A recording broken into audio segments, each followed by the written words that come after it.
welcome back to the Martian Podcast, the show that sifts through the noise to bring you the real stories shaping our world and sometimes those beyond. I'm your host, AI Sense Check, and today we're joined by our field reporter, Astra, who has been covering a series of deeply concerning events in the United States. Astra, welcome to the podcast. It's been a tough week, hasn't it? It has indeed been a very difficult week. The news has been dominated by tragedy, and there's a palpable sense of unease across the nation. It's important that we try to make sense of it all. Absolutely. Let's dive right in. What are the major incidents that have caught your attention this week? Well, the most pressing issue has been the two significant aviation disasters that have occurred in the U.S. within just the past week. These events have, understandably, triggered widespread anxiety about public safety and the systems we rely on. Two major aviation disasters in a single week? That's incredibly alarming. Let's break them down one by one, starting with the first. Can you tell us what happened? Yes, the first incident, a medical transport plane crashed into a residential area in northeast Philadelphia. The impact was devastating. The plane plowed into homes, and the resulting fires caused further damage.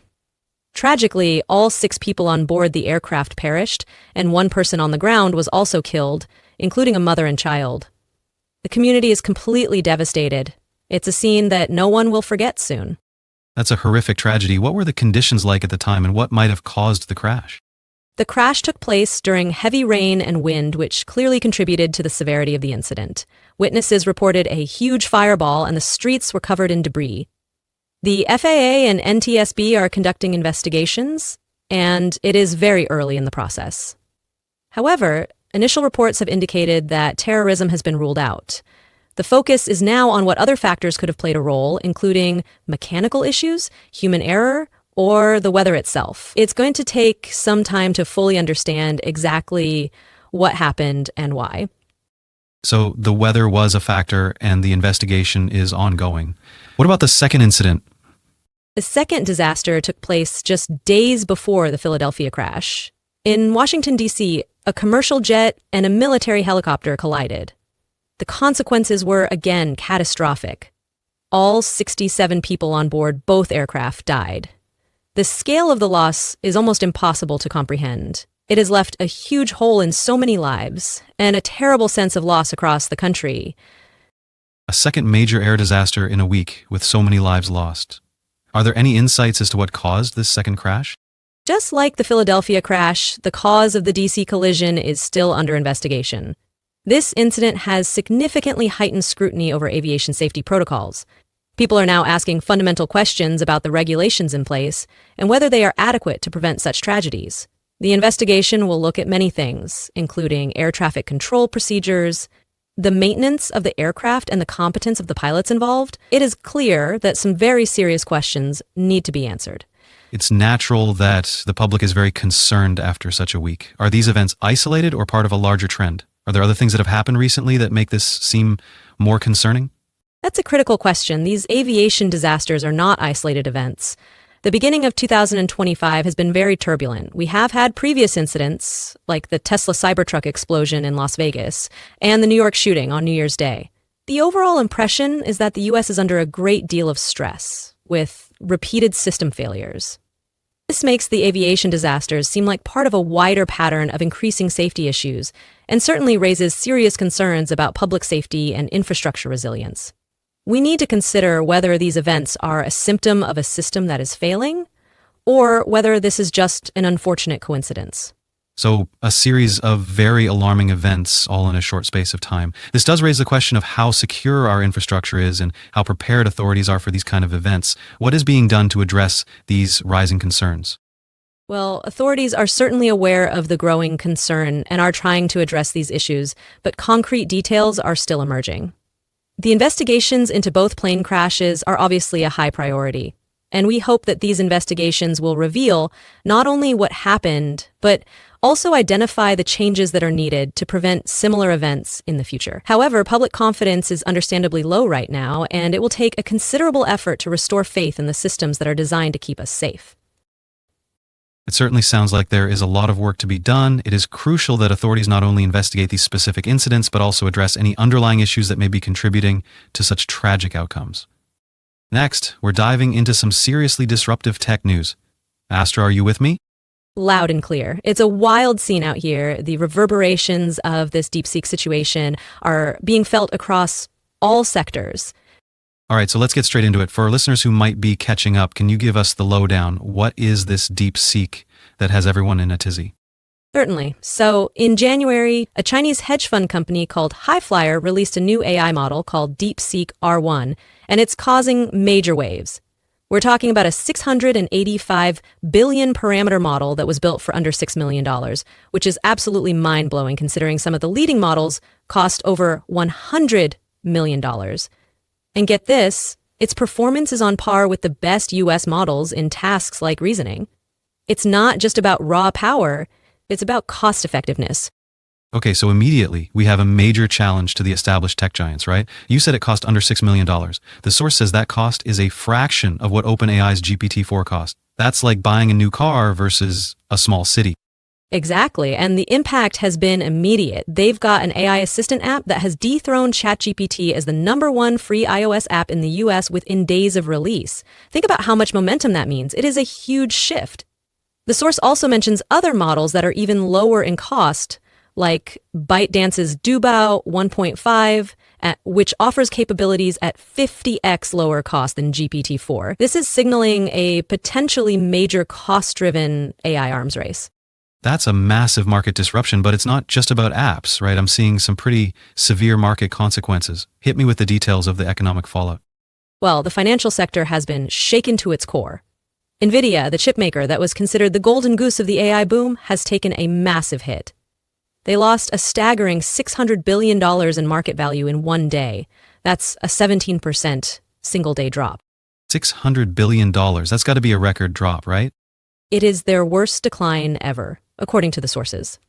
And it didn't stop there. Leveraged Nvidia ETFs, like leveraged shares 3x Nvidia ETP, plummeted 51% in a single day. We saw a 3.4% drop on the Nasdaq on January 27th, and markets in Asia were hit. Japan's Nikkei fell by 2.4%, with chipmakers like Advantest down 9%.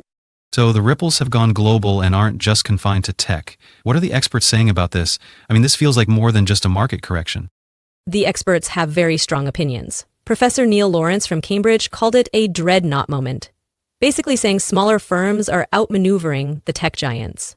Dr. Deepak Padmanabhan from Queen's Belfast has warned of potential political disruption to the established U.S. tech dominance. It is really about challenging the status quo. It sounds like a major geopolitical shift is taking place. And what's the political response been like? You know, it's a big deal when even Trump weighs in. He framed DeepSeek as a wake-up call, but tried to downplay any threats, saying lower costs are good for America. But there are definite security concerns as well.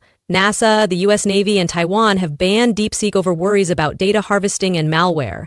There are warnings from analysts at Longview Global that user data could be 20 times more exploitable than through search engines. So, on one hand, we're talking about cost-effective AI, and on the other hand, potential security breaches. How are the big players in AI responding to all of this? Well, OpenAI is reportedly seeking a massive $40 billion in funding to counter the competition. It's clear that the major players are feeling the pressure to compete.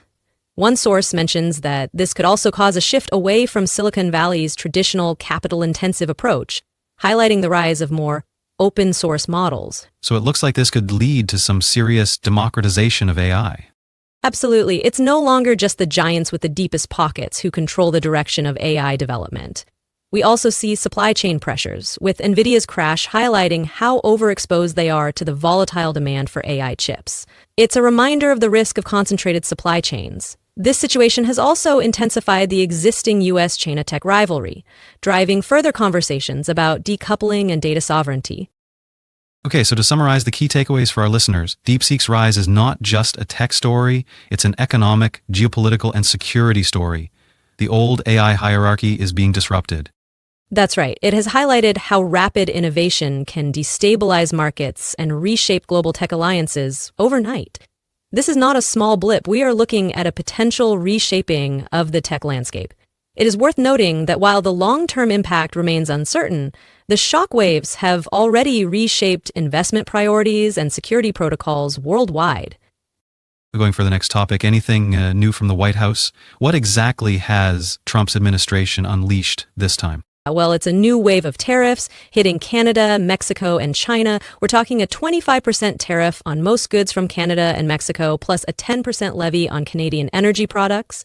These went into effect on February 4th. And for China, they've slapped an additional 10% tariff on all imports, raising the average duties on Chinese goods to about 30%. 30%? That's a substantial jump. What's the rationale behind these moves?